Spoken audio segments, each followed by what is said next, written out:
नमस्कार। Economy express YouTube channel में आप लोग का पुनः स्वागत है।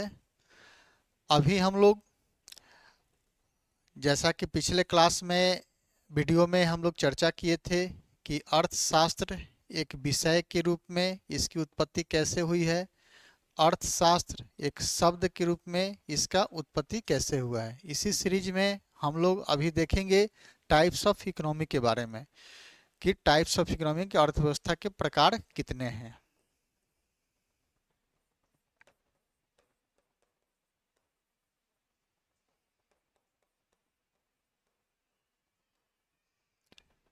Types of economy. तो टाइप्स ऑफ इकोनॉमी में जब हम लोग देखते हैं तो हम लोग देखते हैं कि सरकार की भूमिका के आधार पे, रोल ऑफ गवर्नमेंट के आधार पे अर्थव्यवस्थाएं कितने प्रकार की होती है। तो पूंजीवादी अर्थव्यवस्था की बात करते हैं, समाजवादी अर्थव्यवस्था की बात करते हैं और एक फिर मिश्रित अर्थव्यवस्था की बात करते हैं। मिश्रित अर्थव्यवस्था की बात करते हैं। तो आज हम लोग इस चैनल के माध्यम से जानने का प्रयास करेंगे कि किसी भी देश की अर्थव्यवस्था को पूंजीवादी अर्थव्यवस्था कहने का क्या क्या आधार है। पूंजीवादी, समाजवादी और फिर मिश्रित। तो जब हम पूंजीवादी अर्थव्यवस्था की बात करते हैं तो पूंजीवादी अर्थव्यवस्था का जो फीचर्स है उसमें देखते हैं कि जो अधिकांश आर्थिक गतिविधियां होती है, इकोनॉमिक एक्टिविटी जो होता है वह निजी क्षेत्रों में होता है, निजी क्षेत्रों में किया जाता है। यानी कहने का मतलब ये है कि वहाँ पे जो संसाधन है, और संसाधन की जब बात करते हैं तो हम लोग हमेशा चर्चा करते हैं कि संसाधन तीन प्रकार के हैं। एक ह्यूमन रिसोर्सेज है, दूसरा फिजिकल यानी कि भौतिक संसाधन है और तीसरा प्राकृतिक संसाधन जिसको नेचुरल रिसोर्सेज कहते हैं। तो जो संसाधन है उस संसाधन का जो दोहन होता है, यानी कि दोहन का अर्थ हम लोग पिछले क्लास में देखे थे कि production is a creation of utility, उपयोगिता का सृजन ही उत्पादन है। तो हम लोग जो संसाधन होता है उस संसाधन को अपने उपभोग योग्य बनाते हैं, उपभोग योग्य बनाना ही उत्पादन कहलाता है। तो जब पूंजीवादी अर्थव्यवस्था की बात करते हैं तो वहां पे अधिकांश जो आर्थिक गतिविधियां होती है, इकोनॉमिक एक्टिविटी होते हैं, वह किन क्षेत्रों में होती है तो निजी क्षेत्रों में संपन्न होती है। तो एक लिख सकते हैं कि अधिकांश आर्थिक गतिविधि, आर्थिक गतिविधि निजी क्षेत्रों में संपन्न होती है, निजी क्षेत्रों में संपन्न होती है। दूसरा फिर हम देखते हैं पूंजीवादी अर्थव्यवस्था का, तो जो संसाधन है, संसाधन है, इस संसाधन का जो वितरण होता है, संसाधन का वितरण बाजार तंत्र के आधार पर होता है, बाजार तंत्र के आधार पर। इसी बाजार तंत्र को हम लोग बोलते हैं मांग व आपूर्ति, मांग व आपूर्ति, मांग व आपूर्ति के आधार पर होता है।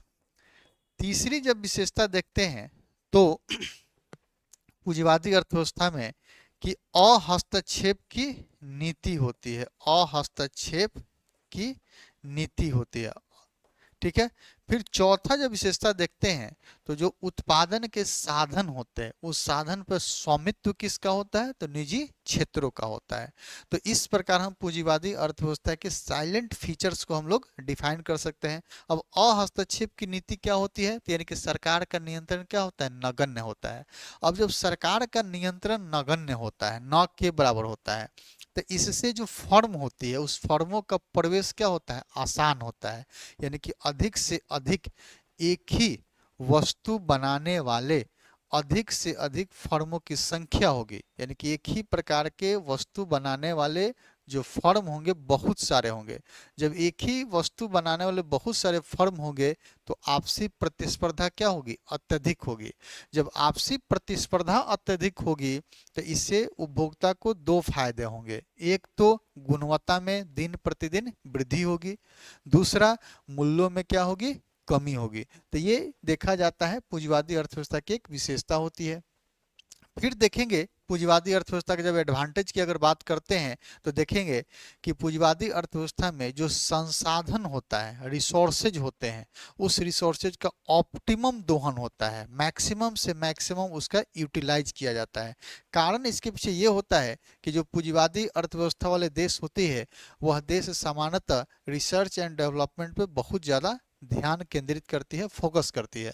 और रिसर्च एंड डेवलपमेंट ज़्यादा होने की वजह से जो संसाधन होता है उसका ऑप्टिमम दोहन हम लोग कर पाते हैं या वो देश कर पाता है। जैसे आप सिंपल सोचिए कि हम लोग के पास ऐसा तो नहीं है कि सूर्य की रोशनी जो है इस अब से हम लोग के पास मिलना शुरू हुई है, लेकिन हमारे पास तकनीक नहीं था कि सूर्य की रोशनी को हम लोग अपने उपभोग के लिए, अपने घरेलू यूज के लिए उसको बिजली में कन्वर्ट कर सकते हैं, एनर्जी में कन्वर्ट कर सकते हैं। लेकिन आप लोग अभी देख रहे हैं कि पिछले साल 24-25 का जो बजट आया था उस बजट में भारत सरकार ने 3 करोड़ परिवारों को सौर एनर्जी देने का वादा किया था कि हम 3 करोड़ परिवारों को सोलर एनर्जी के माध्यम से हम क्या करेंगे बिजली उपलब्ध कराएंगे। तो कहीं ना कहीं सूर्य की जो रोशनी है ये तो पहले से चला आ रहा है, ऐसा तो नहीं कि अब सूर्य की रोशनी हम लोग को मिलना शुरू है, लेकिन उस सूर्य की रोशनी को हम लोग अपने उपभोग योग्य नहीं बना पा रहे थे क्योंकि हमारे पास तकनीक का अभाव था। तो पूंजीवादी अर्थव्यवस्था में कुछ एडवांटेज देखने को मिलते हैं। जब समाजवादी की बात करते हैं तो जो अधिकांश आर्थिक गतिविधियां होती है, अधिकांश आर्थिक गतिविधि जो होती है, आर्थिक गतिविधि सार्वजनिक क्षेत्रों में होती है, सार्वजनिक क्षेत्रों में होती है। दूसरा जब देखेंगे समाजवादी अर्थव्यवस्था का तो जो संसाधन है जिसको अंग्रेजी में एलोकेशन ऑफ रिसोर्सेज कहते हैं, जिसको संसाधन का जो वितरण कहते हैं उसको अंग्रेजी में एलोकेशन ऑफ रिसोर्सेज कहते हैं। तो जो संसाधन का वितरण होता है, संसाधन का जो वितरण होता है वह आर्थिक नियोजन के आधार पर होता है, आर्थिक नियोजन के आधार पर होता है, के आधार पर। उसी तरफ फिर जब आगे देखते हैं समाजवादी अर्थव्यवस्था का तो देखते हैं कि सरकार का नियंत्रण अत्यधिक होता है, सरकार का नियंत्रण अत्यधिक नियंत्रण होता है, अत्यधिक नियंत्रण होता है।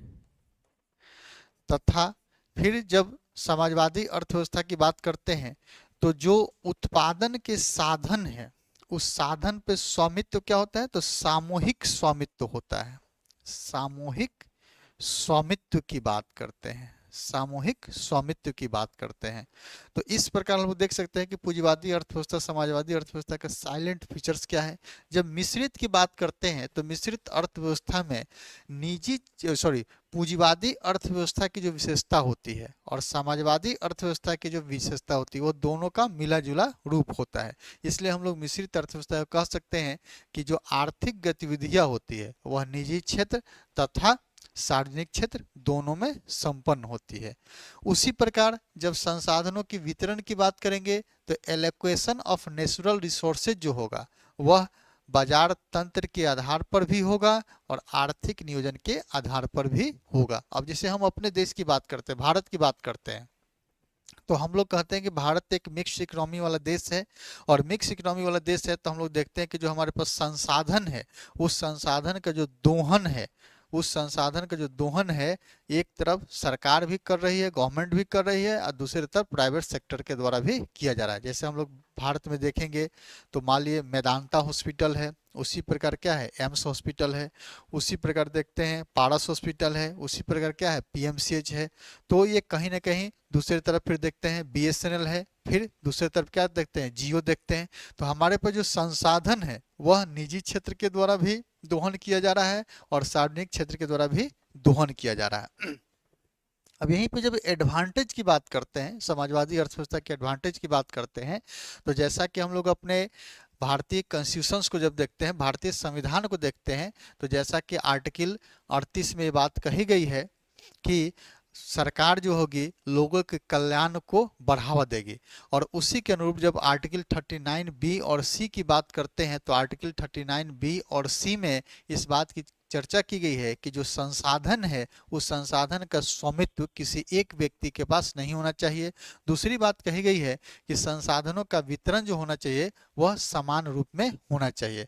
तो हम लोग देखते हैं कि हम लोग समाजवादी तथा पूंजीवादी दोनों अर्थव्यवस्था के स्वरूप को हम अपने देश में अपनाए हुए हैं। भारत में हम लोग मिश्रित अर्थव्यवस्था को अपनाए हुए हैं। तो कुछ पूंजीवादी अर्थव्यवस्था का कुछ एडवांटेज भी है, समाजवादी अर्थव्यवस्था का कुछ एडवांटेज है, इसका भी कुछ डिसएडवांटेज है, इसका भी कुछ डिसएडवांटेज है। अब समाजवादी अर्थव्यवस्था का जब डिसएडवांटेज की बात करेंगे तो समाजवादी अर्थव्यवस्था में उत्पादकता क्या होती है, कम होती है। जबकि पूंजीवादी अर्थव्यवस्था में जब चलते हैं तो देखते हैं कि पूंजीवादी अर्थव्यवस्था में उत्पादकता क्या होती है, अत्यधिक होती है। तो हम लोग यहाँ पे समझने का प्रयास किए हैं कि रोल ऑफ गवर्नमेंट के आधार पर अर्थव्यवस्थाएं कितने प्रकार की होती है। तो पूंजीवादी अर्थव्यवस्था होता है, समाजवादी अर्थव्यवस्था है, मिश्रित अर्थव्यवस्था है। अब यहाँ पे फिर हम बात करते हैं कि 1990 के पहले भी भारत एक मिश्रित अर्थव्यवस्था था और 1990 के बाद भी भारत एक मिश्रित अर्थव्यवस्था है। लेकिन दोनों में थोड़ा सा अंतर हुआ है। 1990 के पहले जो भारत की अर्थव्यवस्था थी उसकी झुकाव समाजवाद के तरफ थी, उसकी झुकाव किधर थी, समाजवाद के तरफ थी। लेकिन 90 के बाद भारतीय अर्थव्यवस्था का झुकाव किधर हो गया है, पूंजीवाद के तरफ हो गया है। तो 1990 के बाद केवल झुकाव में अंतर हुआ है, झुकाव में अंतर हुआ है। 90 के पहले समाजवाद की तरफ झुकाव था, 90 के बाद क्या हो गया है, पूंजीवाद की तरफ झुकाव हो गया है। यानी कि जो 1990 91 में जो एलपीजी हम लोग अपनाए, यानी कि न्यू इकोनॉमिक पॉलिसी जो अपनाया गया, उस न्यू इकोनॉमिक पॉलिसी में जो मनमोहन सिंह थे, जो कि 1990 के पहले नेहरू मॉडल देश में जो चल रहा था, उसी नेहरू मॉडल के, वही कांग्रेस के नेता ने उसी नेहरू मॉडल को चेंज करके एक नया मॉडल लेकर के आते हैं जिसको राव मनमोहन मॉडल कहा जाता है। और राव मनमोहन मॉडल में नेहरू मॉडल को प्रतिस्थापित किया जाता है। और इसमें हम लोग देखते हैं कि जो 90 के पहले जो हमारे देश में जो संसाधन है उस संसाधन का लगभग 80% दोहन जो होता था सार्वजनिक क्षेत्रों के द्वारा होता था। लेकिन वही राव मनमोहन ने उसमें परिवर्तन करते हुए सार्वजनिक क्षेत्र के द्वारा मात्र अभी 20% दोहन होता है और अधिक से अधिक निजी क्षेत्रों की भूमिका दिन प्रतिदिन बढ़ती जा रही है। आप लोग कभी भी देखेंगे, बेसिक इंफ्रा के क्षेत्र में देखें, जैसे आप मेट्रो की बात करते हैं, हाईवे की बात करते हैं, तो इन सब में आप देखते होंगे कहीं ना कहीं पीपीपी मॉडल पे इन सब का विकास किया जा रहा है, कहीं ना कहीं निजी क्षेत्रों को बढ़ावा दिया जा रहा है। ठीक है, उसी प्रकार फिर हम लोग दूसरा अर्थव्यवस्था का टाइप में देखेंगे कि ट्रेड के आधार पर, यानी कि हम लोग चर्चा करेंगे व्यापार के आधार पर। तो व्यापार के आधार पर अर्थव्यवस्थाएं दो प्रकार की होती है। व्यापार के आधार पर अर्थव्यवस्थाएं दो प्रकार की होती है। एक को कहते हैं ओपन इकोनॉमी, ओपन इकोनॉमी, और दूसरे को कहते हैं close economy, close economy, open economy और क्लोज इकोनॉमी। अब जब ओपन अर्थव्यवस्था की बात करते हैं तो हम लोग सामान्यतः जो पढ़ते हैं कि जब एक देश किसी अन्य देशों के साथ जब आयात निर्यात करता है उसी को खुली हुई अर्थव्यवस्था कहते हैं। और क्लोज इकोनॉमी की जब बात करते हैं तो उसको कहते हैं कि ना आयात हो ना निर्यात हो, उसी को क्लोज इकोनॉमी कहते हैं। लेकिन परीक्षा के दृष्टिकोण से अब यह जो हम लोग जानते हैं इसके बारे में, यह अब ये बातें असंगत होती जा रही है। यानी कि मैं ये नहीं कह रहा हूँ कि ओपन अर्थव्यवस्था क्लोज इकोनॉमी का परिभाषा चेंज हो गया है, उसका मतलब चेंज हो गया, मतलब वही है, लेकिन परीक्षा में अब इससे सामान्यतः बातें नहीं पूछी जाती है। अब दूसरे तरह से परीक्षा में पूछी जा रही है कि ओपन इकोनॉमी किसको कहेंगे, क्लोज किसको कहेंगे। तो एग्जाम में पूछा जाता है कि y = C+I+G, C+I+G जब ओपन इकोनॉमी की बात करेंगे तो y equal to C plus I plus G plus X minus M, यानी कि जब आयात और निर्यात होगा तो उसको ओपन इकोनॉमी कहेंगे, और यहाँ पे हम लोग देख रहे हैं कि आयात निर्यात नहीं हो रहा है तो इसको क्या कहेंगे, क्लोज इकोनॉमी कहेंगे। तो अब एग्जाम में जो बातें पूछी जा रही है इस तरह से पूछे जा रहे हैं कि निम्नलिखित में से क्लोज इकोनॉमी का उदाहरण कौन सा है, या निम्नलिखित में से क्लोज इकोनॉमी का तात्पर्य क्या है। अब क्लोज इकोनॉमी लिख करके हम लोग से यही ऑप्शन दे दिया जाएगा, या तो ये ऑप्शन रहेगा या तो सी प्लस आई रहेगा, सॉरी सी प्लस, ऑप्शन में सी प्लस आई रहेगा। अब जैसा कि यहाँ पे सी का मतलब हम लोग देखते हैं, सी का मतलब होता है प्राइवेट कंजम्पशंस, आई का मतलब होता है इन्वेस्टमेंट, और जी का मतलब होता है गवर्नमेंट एक्सपेंडिचर। यहाँ पे देखते हैं सी का मतलब प्राइवेट कंजम्पशंस है, आई का मतलब इन्वेस्टमेंट्स है, जी का मतलब गवर्नमेंट एक्सपेंडिचर है, और एक्स माइनस एम का मतलब है आयात और निर्यात। अब यहीं पे जब हम लोग देखते हैं तो इसको हम लोग कह देते हैं कि फोर्थ सेक्टर इकोनॉमी। अब इसको फोर्थ सेक्टर इकोनॉमी कहा जाता है, फोर्थ सेक्टर इकोनॉमी। इसको जब बात करते हैं तो इसको third sector economy, sector economy या ड्यूल सेक्टर इकोनॉमी भी कह दिया जाता है।